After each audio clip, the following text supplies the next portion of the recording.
There we go. And I will now pass it over to Raymond. Introduce yourself and yeah, take it away. Thank you. I can do that. So I just want to make sure that everyone can hear me. I think we can. Yes, perfect. Thank you. Okay, so I'll do a little bit about myself really short to provide context. So my name is Raymond Kauke, and I'm the Health and Wellness Director for Skowkale First Nation. Um, I am the son of an immigrant parent family, right? And so I say it that way because I don't have the same context as a refugee, and I don't have the same context as an Indigenous person, right? My history is one of displacement, right? My family has chosen to be displaced. They had that privilege to say where we are is not appropriate for who we want to be, right? And so we have leveraged that historical privilege, right? And so I find myself in Canada, which is a sovereign nation state that is historically significantly young, right? And I say that in the context of, my parents come from Italy and the Philippines, and those countries as a sovereign entity are significantly old, right?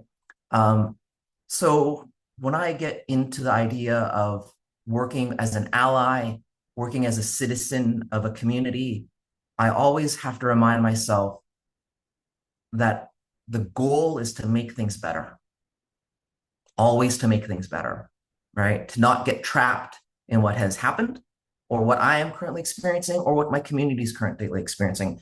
Because, so for example, right now, my community is experiencing this massive smoke horribleness, which is horrible, but not the most horrible, right? Right? Given that we are in the Chilliwack River Valley, there's other communities experiencing more horribleness.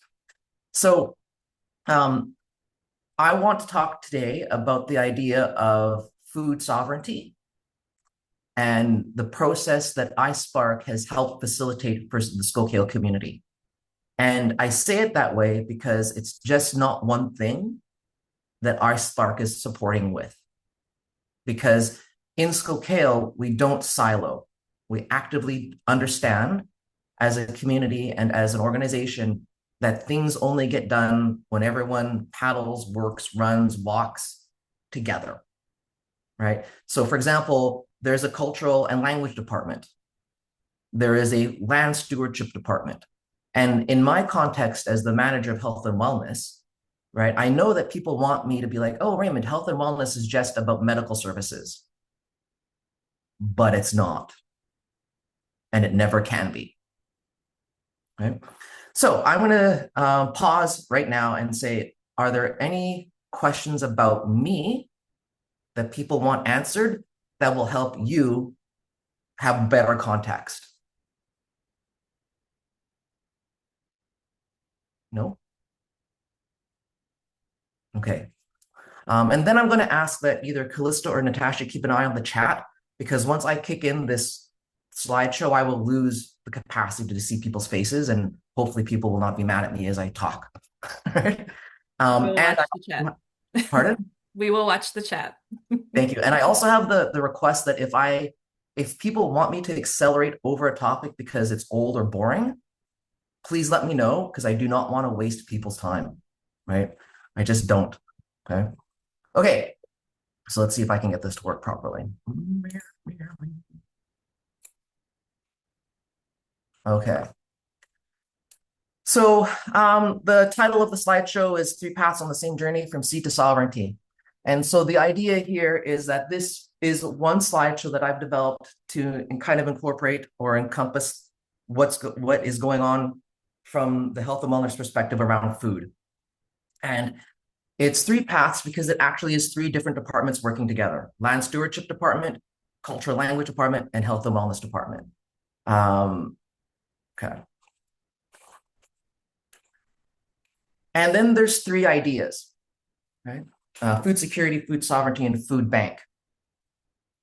So I'm going to talk about each of these very quickly, again, to provide context so that when we get into the hydroponics part, which is what iSpark has funded, there's a bit of understanding of why we've approached food in a particular way. So food security. I did my little research like people expect me to do, and so there's links in the bottom that pull this information. But in short, food security is the idea of do I have enough to eat regularly? Right, that's it. Right. You can make it more complicated, but it's not. Right. Most people have the privilege of food security because most people have jobs, and makes food happen. Okay. That's how that works mostly. And then people want to argue no. There's lots of people that do not have food security. Absolutely. So this is a goal, right? As a health and wellness person, this is a goal that I think people should have. Uh, then there's food sovereignty, right? So food security is, do I have enough food to eat regularly, right? And we're not going to get into the definition of enough and regularly. Food sovereignty is who controls my food. That's it, right? So if I use me for an example, I do not control my food. Save-On controls my food. Safeway controls my food, right? Upon occasion, I might be lucky and have a little garden that I have access to, and then I might get to control that part of my food. But that control comes with responsibility because then I have to guard it. Right? And so when you deep dive this question, who controls your food? People are often shocked with the understanding and the realization that they don't control their food. They just don't. This was made particularly apparent for the Chilliwack community area back in, I think it was 2011, when there was that atmospheric river thing, and we were isolated for 5 days, and everyone made a run on toilet paper in Costco because heaven forbid you can't go to the bathroom properly. But realistically, thousands of agricultural land was destroyed, thousands of animals had to be put down. Right? It really made clear how people just don't control their own food, both at an individual level and at a community level. Okay. And then the idea of a food bank, right? So usually when I talk about food banks with people, they go, oh, it's a building where there's free food that I can go get food whenever I want. Okay, yes, that's a version of a food bank. That is a Western, deeply colonial version of a food bank, right? Um, but when you look at it, there's different understandings of it. And so um, the core idea being emergency relief only, right? And so there's a lot of stigma that comes with that usually, right? Particularly in a colonized capitalistic culture where individuals are seen as inadequate when they cannot participate in the system well. Okay. It's interesting. All right. Do we want to talk about these three ideas at all before I move on?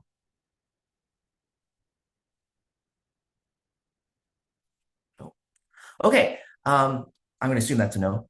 Uh, so Skowkale is actively trying to work on all three of these things at the same time.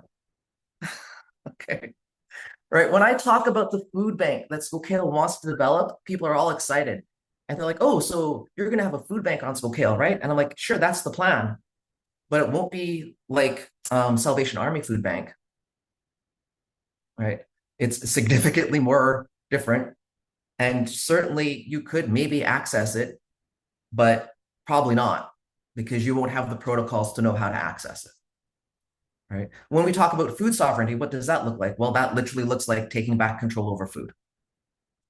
Right. I will admit that in my heart of hearts, as a anarchist social worker, medical health provider, I want every community to be able to be completely sovereign in their food. I want people to be able to go to Save-On and be like, yeah, no, but that won't happen. And then I want every child and every elder and every adult to be able to eat when and how they want. Right. So as you can see, I have very ambitious goals around these three ideas. Okay. Okay, so this may not look like a food bank. So when we talk about a food bank on Skowkale, or at least when I talk about it, and when my co-managers talk about it, and when my staff talk about it, we talk about a food bank that involves the land, that involves understanding where food comes from and the context of it, right? And that involves stewardship of it and responsibility to it, right? And to your fellow community member, right? So the idea that we want to have created here is not something that is static, right? It's not something that is just placed into position and utilized, right? It's a growing engagement between the land, the culture, and the practice. We're getting to the hydroponics. We really are. All right. So here's the hydroponics part. So we have a position dedicated to food in Skowkale. We just acquired it. Thank you. And they have this responsibility, the community garden, which is actually three things, right? And the cafe, which is one thing. Okay. So this is our food bank, right? A hydroponic system supported by a physical on-land trail, supported by shared garden plots within the community, right? So we actually have a physical garden, right, that we want to develop. And then we have a space to talk about it and distribute it, the cafe. And the cafe acts as a teaching space as well, right? One of the things that was proposed, one of the questions that gets asked is, Raymond, how are you staffing your cafe? Volunteers. People want to learn. It's just that simple. People want to be part of something greater than themselves. It's just that simple, right? So that's what this space is for that cafe. All right. All right. Let's talk about hydroponics. So actually, I'm going to pause right here for a second. So the hydroponics piece and the trail piece. Okay, I'm going to botch this. Okay, it's been a while since I pronounced this. So it's Iomexum. Okay, these two pieces are directly funded by iSpark, by the way. Right, this one through the food. Oh, what's the name of my grant here? Someone help me out. It's on the tip of my tongue. Food systems program? Thank you, food systems grant, because the trail's funded by the active living grant, right? So, right? So that they were conflicting in my mind. Yeah. So got a shout out to that. So yeah, these two pieces are actively supported by iSpark, which is genius. So thank you for that. All right, so let's talk about the hydroponics. What does that look like? All right, so the hydroponics, there it is, food systems program grant. Thank you. All right. So it began as 10 families with 10 hydroponic walls. Okay. So I began this process by talking with community and saying, hey, is there an interest in this? Because people want to be able to grow and eat their own food, but Skowkale is an urban nation. We are right beside the city of Chilliwack. Every piece of land around us, it belongs to someone else in some way, right? It's either part of the urban sprawl that is Chilliwack, and I love that phrase for Chilliwack. If you've ever been there, you know there's no urban sprawl, but I love saying it. Or agricultural sprawl, because the Chilliwack River Valley or the Fraser River Valley, I've been heard it called the breadbasket of BC, right? So every piece of land is valuable, right? And so we don't have we don't have the privilege of land. So that's the first thing that this teaches people, right? We're using hydroponics because we do not have the privilege of land as a community, but we have the privilege of space, vertical space. Okay. So when we started talking about this with families, they were interested and they like, oh, we don't know anything about hydroponics. It's so complicated. There's so much science involved. Do I have to do math? And so that was a known barrier. And so what we did was we did a lot of research into the different ways to do hydroponics, and simple, elegant, and easy to understand were key concepts that people needed to break through barriers, to break through barriers of fear, to break through barriers of uncertainty, and to just help people step outside of their comfort zone once. So if you do a quick look into hydroponic systems, they're intimidating and they're ugly, right? And I know this because my wife told me so, right? And my wife is the sole decider of what gets to go into my house, right? If she does, if it whatever it is does not pass for aesthetic, it does not get to come in my house. It has to sit in my garage. It has to sit in my work shed or just be on the lawn. Okay. All right. And this is a serious consideration because no one wants ugly things in their home. And if you're going to ask a family to participate, you cannot put ugly things in their home. Right? They'll hate you. They will not engage. Okay, so 10 families, 10 walls. And by families, I mean families with grandparents, families with two parents, one parents, families with mixed parents, right? We didn't judge your family. We didn't limit by family style, styles, whatever, it doesn't matter, right? The fact that you have identified yourself as a family, that's all that mattered. So multi-generational, diverse, inclusive, right? All of that. And then we have one wall in the cafe, and it's the signature wall. In some sense, it's the wall that we all want to aspire to, but it feeds 4 families, this wall in the cafe, and you'll see it. So sharing experiences, knowledge, and food, that's the goal, right? Much like iSpark, we want to share knowledge about growing things, where people's food comes from. We want to give people the experience to do it on their own so that at some point we can just give them a wall and be like, here you go. And we want people to participate in the sharing of food, in the controlling of their food, in the agency that owning your own food gives you. I actually had someone say I'd never had basil before. I'm like, okay, that's something I did not expect. Okay, so families volunteered. We connect with them every 2 weeks. We share experiences. We have a little mail out. We're hoping to develop this into like a newsletter once more families join in. And once the cafe opens up to the public, and then the food is shared between families and the cafe whenever it's ready. So if you've ever grown anything, you know that sometimes things happen when you're not expecting them, right? Unless you have a spreadsheet.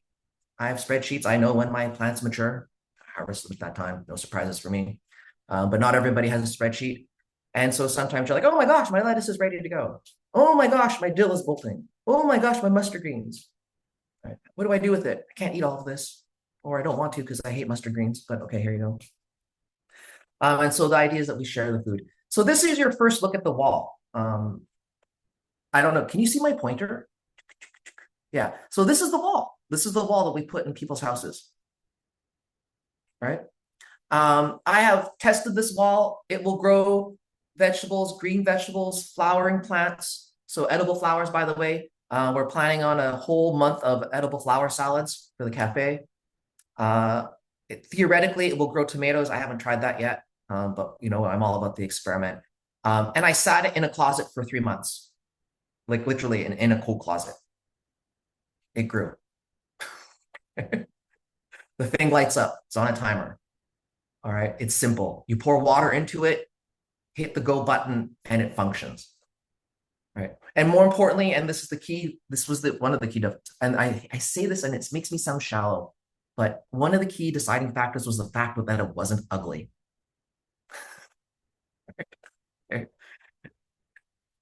Yeah, I was okay to put it in a closet, but everyone's like, no, I put it in my hallway. It lights up my hallway. It's like a nightlight for my kids, right? My kids walk by it in the middle of the night and eat food, and then they go back to bed after they've gone, right? After they've gone to the bathroom.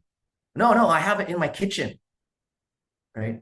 Every morning I use it to get, basil for my sandwiches or whatever, right? It becomes a centerpiece.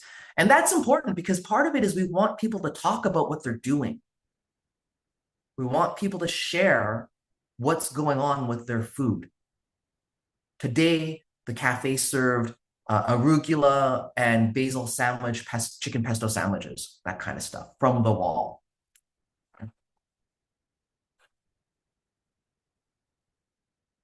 So this is stuff that we get from community, right? Good morning, Owen Ray. Owen's my food steward. Someone named their wall.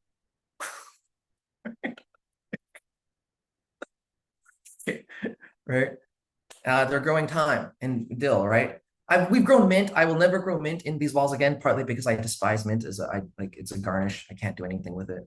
But that's just, I will admit that's just my cooking ignorance. Lettuce, right? Someone harvested lettuce from the wall and they just gave it to people at work, right? To me, that's amazing that someone just gave food to someone else, okay? And the best part about that is they didn't pay for it, right? They didn't go to Save On. Yes. All right. And we give out tips, right? A reminder, look at the roots, give them a little trim, right? Don't forget to actually put water in these things. I've done that. I've forgotten to put water in the wall. And I'm like, oh, why are my plants? Oh, right. I forgot to water it. So just for your information, for this particular wall, we only need to water it once every 2-3 weeks. It self-waters. Low maintenance. So yeah, more pictures of the wall. This is dill. Right. This picture here is the beginning of the wall in the cafe. And as you can see, you literally grow them out of seeds in little packets of not even dirt. They're like sphagnum. Is that a word? Yeah, like peat moss. Thank you. That's it. And then they grow into that. Or more importantly, right? More examples of conversations we've had. Right? Yeah, there it is. They've never had basil before. They just first time trying basil, they ate it from a wall. Right. And I asked about that. She's like, it's expensive. You go to the store. I'm like, well, I don't want to risk it. I don't know what to do with it to cook it. Right. And so now, right, in the cafe, when people come and they talk about it, they go, oh, we made this with basil. We made this with the wall. Yeah. Screen the terms.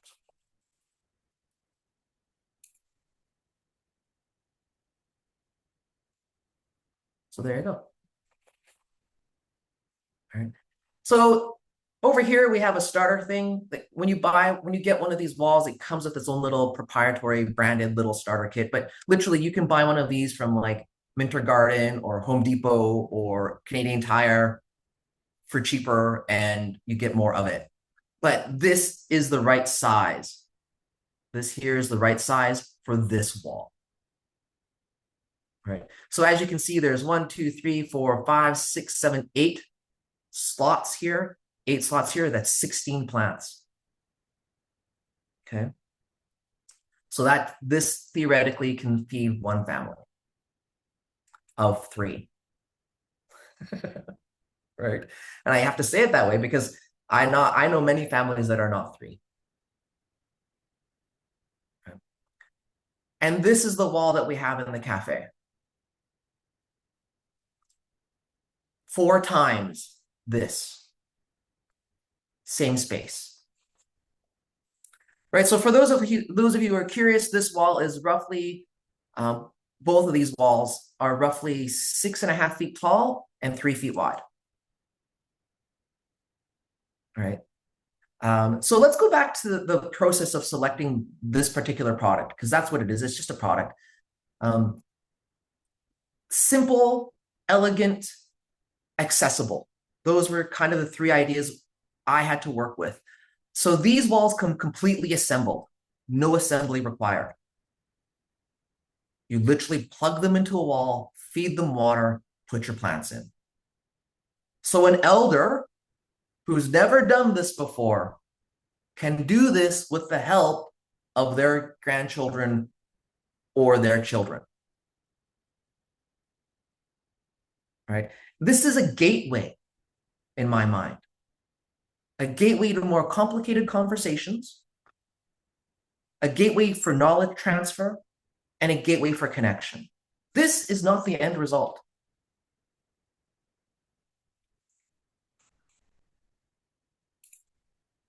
And there's some close-ups. So people go like, what's the quality of the vegetables that you get from the wall? They're green. They're super tasty, and you can eat them. I have literally walked by this wall and said, I want arugula today. People have walked by this wall and said, today I'm getting bok choy, right? We've grown bok choy in this wall. And then, of course, there's always someone in the crowd who's like, well, what about indigenous plants? What about plants native to where you are? Absolutely. We have plans for that as well. But again, test proof. Does it work? Do people like it? Will people come and eat it? Absolutely. So our next, yeah, we're going to throw in, well, I don't know what we're going to throw in because that's Owen's job, and Owen hasn't told me what we're going to throw in, but we're going to throw in indigenous plants eventually, right?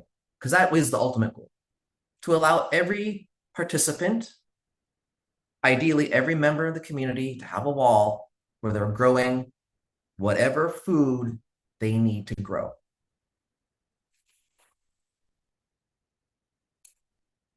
Outcomes. People always want to know what the outcomes are. A lot of my outcomes are intangible, right? Partly because I don't have the staff to do Western statistics style outcomes. I just don't. I don't have that resource. So here are my outcomes. That's it. Right. Right. This is the outcomes of this project.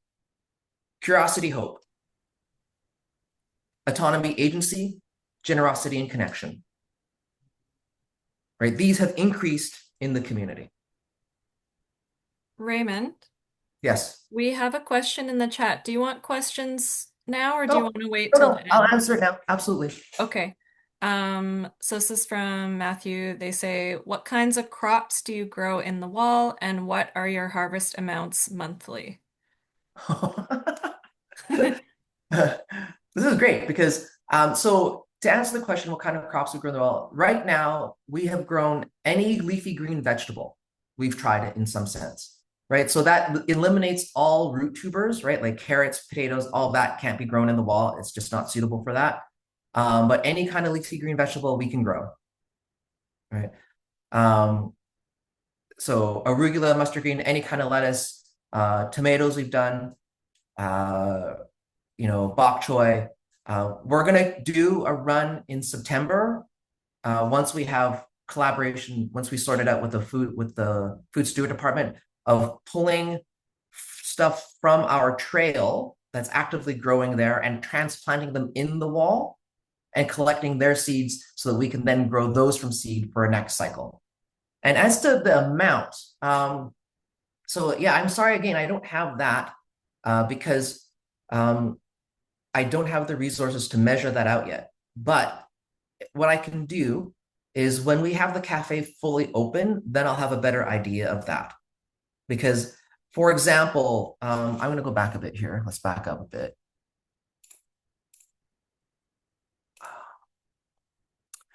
When you look at this cafe wall, right, this wall here has 16 slots. So theoretically, 16 heads of lettuce. Okay. This thing has 4 times that, so something like 48, some horrible amount, right? This is producing too much food for us right now, right? And I say it that way because if we over harvest the wall, we end up killing the plants, right? So you can only harvest about 30 to 40% of the plant at a time. Otherwise, you might as well just pull the whole plant out and regrow, right? But our seedling plants aren't ready to go into the wall yet, right? And when we do, we'll do that. We'll pull the whole wall, replant it, and grow again. But I have had plants growing in this smaller wall for a year, which technically you're not allowed to do. I don't know who said that to me, but they said you can't have mustard greens and basil growing for a year. I'm like, why not? If I clip the seeds, so if I stop the plant from bolting, continue to encourage growth, right? Why can't I just grow the same plant all year around? Right. So to answer the question, I don't know, right? Um, but when we were running this wall alone as a pilot, again, 2 to 3 people once or twice a month. I'm sorry, once or twice a week. That's when we would harvest it, right? So can it replace, for example, um, the vegetable content for a family of 5? No. This wall could, but not this wall. Okay. All right. Hopefully that was a good answer. If not, I'm sorry. Um, I I think your answer prompted a couple more questions. So I have a couple more questions. If you don't, if that's okay. Yeah. Um, So the first question from Charlene says, we, a Squamish Nation, run a grocer, which is a secant hydroponic unit, and are able to provide up to 120 heads of greens per week to our members. Do you have plans to scale your hydroponic growing unit to provide greens to all community members on a regular basis? Um, yes. Oh, so yes. Yeah, we do. The difficulty is finding where to put them. We don't, we, right, we need the land for that. And Mhm. so the nice thing about this project is it has opened up the discussion for that as a greater possibility, right?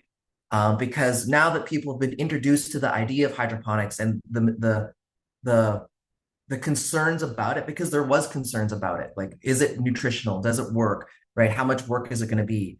Well, to scale up that far, I know that I'll need dedicated staff, right? And ideally, I want dedicated staff from the community. So hopefully, when we get to that scaling up process, this project will have introduced the idea to people that they just want to participate in the next project, right? Okay, so yes, absolutely, totally want to. If Okay. anybody want to give us money, just saying. And just one more quick question, and then maybe we can hold for a bit. Is what do you use for fertilizer, or is there fertilizer involved? Absolutely. We use generic uh, Aqua Vita fertilizer. It comes with the wall, and you can order it from anywhere that does hydroponics. It is a brown fluid and a white fluid, and I say it that way. And you just pour them together, and it feeds your plants. It's simple. 1 second.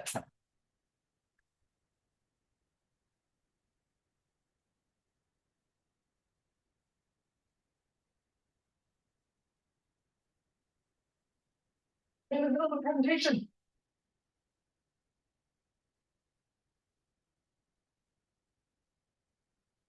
Way too far. Oh, I can't get it to focus. Yeah, right. You just buy them generically. Sorry, I thought I could show you. Oh, wait, hold on. We're getting a thumbs up, so Yeah, okay, cool. thank Yeah, Canna you. Aqua Vita, Canna Aqua Vega A, and Canna Aqua Vega B. Generic stuff. You literally pour it in the water reservoir. So actually, let's talk about that a bit. There might be some curiosity about that.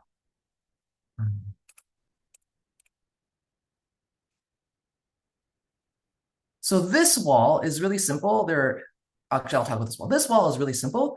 In this cabinet is a bunch of water containers that have little pumps in them, like you get out of the fish tank. You fill them full of water, they pump it all the way to the top, and it falls all the way down every 20 minutes. So all of these plants are fed water and fertilizer every 20 minutes, nonstop, around the clock, right? Every 2 weeks, you check the water level, you fill it back up, you pour in the fertilizer, you're done. The nice thing is, if anything goes wrong, the parts are really simple to replace. some piping, some tubing, and a water pump. That's it. And that's the other cool thing about this experience is that it really demystifies the process of hydroponics. Because when you go online and you look at what people are doing with hydroponics, you're like, oh my God, I have to have a garage space. I have to have like shelf racks. I have to have like LED lighting. Yes, there's LED lighting. And I have to wire it all up and stuff and do it all. No, no one wants that. Okay. All right, let's go back to outcomes. Boom, boom, boom. Yeah, outcomes. Right. So these outcomes are directly connected to the ideas, those three ideas we had at the beginning: food sovereignty, food security, and a food bank. Okay. So that's the hydroponics part. That's 1/3 of the picture, right? That's what drew me to the conversation, so to speak, this idea that, hey, Ray, come and talk about your hydroponics. But in some sense, it's really small scale, right? But it's designed that way. It's designed to be in people's homes. It's designed to get people intrigued, right? I now have 6 other families who are talking to me about, hey, can we put these in our homes? Absolutely. I just need to figure out how to get you them, right?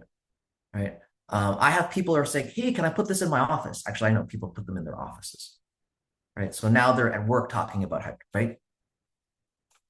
Lead effect. Okay. So that's one part of our food bank. Yeah, that's our goal. Sea can container gardens. Woo, woo. Um, all right. This is the other part. Okay. So this is our trail. Outside of our land, in our land, in the Skowkale land is a trail. And it began as a restoration project, but now it is a full-on, from my perspective, food steward project. Right? Salmon have returned to our creek, which means at some point the DFO may allow us to hunt salmon. uh, uh, Birds have returned to our creek. Salamanders, frogs, turtles have returned to the creek. Uh, we're replanting indigenous land, indigenous plants into the creek area so that it will grow, and you can actively walk this path and eat. That is the goal. All right. To actively walk this path and eat. Right. Because that's a food bank. Right. It's not a building. It's just a place where you can go and eat. All right. So yeah, 19,267 trees, shrubs, and herbs have been planted. Right. There's a greenhouse level as far as I'm concerned. Without the greenhouse. Right. We have educational pieces along the trail. Like this piece here is a community engagement piece where you put your phone on this little tablet thing here. You take a photo, you send the photo to the QR code, and we're creating a time lapse video of the area as it transforms through the season that we will upload to our website so that people can see this is how this place looks like during the year. Right? This tree has grown so much in this last 6 years. These, right? Because one of the things that people really kind of want to do is they want things to be safe. And one of the ways that people make things safe is by having connection, having relationship with something, right? Feeling that they're a part of it. So when you walk this trail and you engage with a relationship with the trail itself, okay, you're helping keep everything safe. Right? Art. Right? Supports mental and physical well-being, right? Supports community connection, supports the knowledge, the translation of knowledge, right? We lead classes out there. We take people foraging on the trail, right? We show people how to forage. We show people what they can and cannot eat, right? Our land stewardship department and the health department, we collaborate in taking school children through here, community children through here, right? Every now and again, we get volunteer organizations that want to walk the trail, right? when Owen needs to gather for canning purposes or for medicinal purposes, we take people into the greater Skowkale land as well as this trail. And then this is the third part of our food bank. I'm forced to use the word cultural food, the phrase cultural food bank, but I don't personally like it.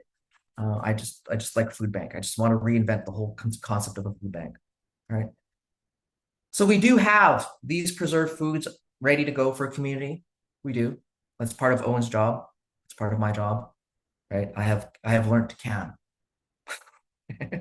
Or I guess another way of saying that is I have learned to can a different way because my mom and my grandmother's canned a very different way that is not food safe. I realized, and I'm now shocked that none of my relatives have died. But okay, it's just a testament to resiliency, right? And this, of course, is always seasonal, right? We have elders teaching us, helping us understand things, right? Um, Transfer these skills.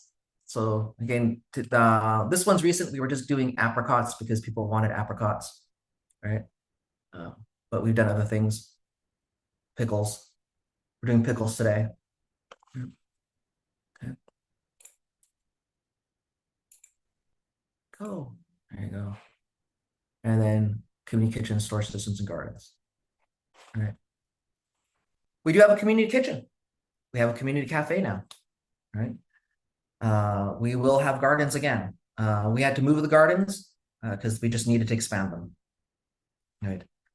Um, and as much as a lot of my how am I going to say this politely? I have many adults who do not believe that children should have knives. I know many adults like that, and I'm not one of those adults. So, right, I believe that people, human beings, should have the tools appropriate to them with the education and knowledge on how to use them appropriately. And if you cannot do that, then you should not have the tool. Right. So yeah, there you go. And then teaching seasonal protocols, sharing practices. So this last piece is a mini garden that we have directly attached to the building here. And we're currently growing tobacco in it, right, as an experiment to see if it can be done. And so far, it can be done. So we're happy because now we're just going to grow tobacco. Right. And this one is directly connected with our elders. It's supported by our elders. And so without our elders, we would not know how to do this properly. Right. I'm a bit anxious because I've never dried tobacco before. So I'm hoping I don't ruin it. And I'm hoping that one of the elders that we work with will be kind enough to not laugh at me too hard when I make a mistake. Right. Yeah.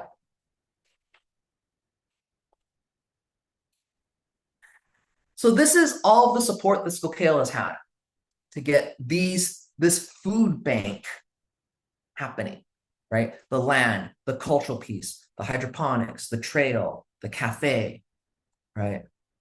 And so it's really interesting to me because when people say, "Hey, Raymond, write a grant application for this thing," I go, "Whoa, whoa! It's more than just this one thing, right?" And to silo a grant application is also very interesting to me because they're all connected, right?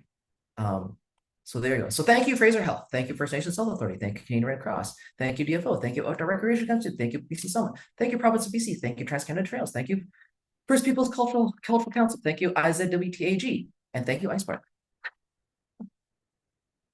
Your support is greatly appreciated. And I'm hoping that one day we will not need your support because then we will have reached sovereignty.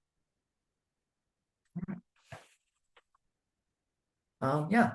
And then I'll show you my last slide because there you go. That's it. Wow, I cut it close. I apologize. No, that's totally fine. We have buffer time, so wow. Thank you. Thank you. That was amazing. And very what's the word? Comprehensive. Well, yes, thank you. It's good though. You like it's good to have the whole picture, right? And see how the pieces fit in. So, yeah, see lots of clapping hands emojis. So, thank you. So we have a few some time for questions. Feel free to put questions in the chat or raise your hand um, to unmute yourself and ask. Now's your chance. Any burning questions? I actually have a question. Um, so there was an image kind of throughout your presentation. It looked maybe like a seasonal round, or I was just wondering if you could talk a little bit about that because it looked really cool and interesting to me. Okay, so let me go find that again. Sorry to make you reshare your action. No, no, it's all.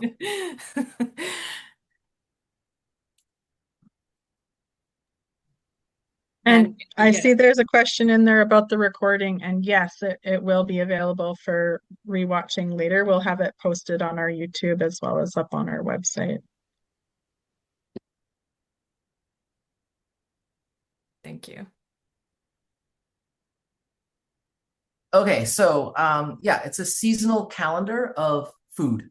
So it's a food knowledge calendar. And I wish I could blow it up, but I cannot. But I can well, let me phrase that. I was going to say I can give it out, but I don't have permission to do that. So let me talk. If there is a desire to see this, because it is Skowkale specific, right? Mm, And one of the interesting things about this calendar is that we have historical older versions of this calendar, and you can see the shift of when the food timings have occurred due to, for example, global warming, right? So this calendar, right?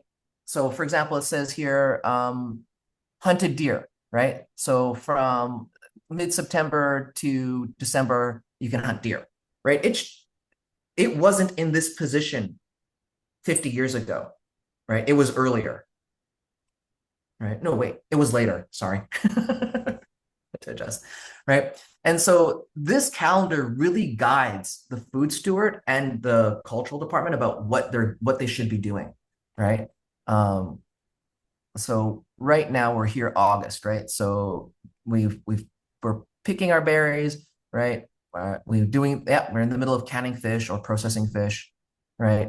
Um, so this does provide a significant operational piece of guidance for how we kind of operate and what we should be doing. Um, mm, it's actually quite influential now that I've thought about it again, right? When I first came on as the food steward, I mean, as the health and wellness manager, I was talking with Ashley, who's the cultural and language person, and I literally said to Ashley, like, how can I even do this job without your support and your understandings? Because the idea of having just health and wellness as a medical delivery system, which is a key part of it, absolutely. Um, Human beings don't operate that way though, right? I'm sorry, I just don't. I'll pause. Let me back this up. I personally believe that human beings do not just operate as healthy humans because their bodies are functioning. mm, Okay. mhm, Certainly, it's a key component. Okay. But it is my personal take, and now I'm going to even say professional take, that human beings must also have a very purposeful and meaningful spiritual life, and they must also have a very purposeful and meaningful community life in order to be whole and healthy human beings, right? And so this food map is so much more than a food map in that sense because it's a key as to what we should be doing as a community together to be healthy and successful. mm. Beautiful. So there you go. Beautiful. Thank you. I love it. Um, oh, I see we have another question in the chat. From Darnell says, amazing presentation. Can we go visit the larger growing wall? Where is the cafe located? Oh, geez. I forgot to mention that. Okay, so all of this is located at the Skowkale building, which is the Etcilia in Chilliwack, right? And it, I'm certain if you Googled it, you would find it because it is the only building called the Etcilia, THE colon I, no, THE apostrophe I colon. Anyway, hold on a second. Oh my God, I feel like a moron. I'm so sorry. Oh, I can't. Why can't I put there, everyone?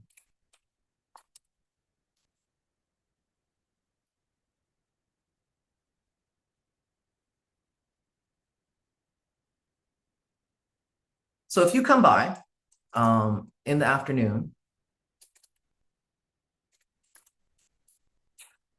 you will probably have the privilege of talking to Owen, who is our food steward, who also manages the cafe, and he will give you a drink for free.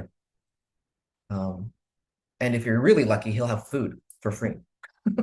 Right? So, and people are like, Ray, you can't make money giving away fruit. I'm like, maybe the point isn't to make money. Just saying. But at some part, we will have to charge. But yeah. Yeah. And Okay, so we have it in the chat now. Thank you. yeah, sorry, I'm such an idiot. I should have done that at the start. I apologize. Oh, I think you mentioned it. You had so many things to say, so can't Yeah. say it all. Okay, any other questions? Anyone? No. All right. So Um, I guess if there's any questions that people want to actually hear, should have done this too.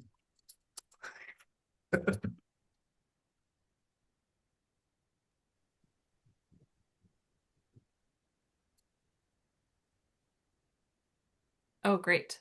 Yes, so if you have any other questions for Raymond's, put their I'm a email in the perfectionist, chat. Thank really. you. Well, thank you so much for all of that. It was wonderful.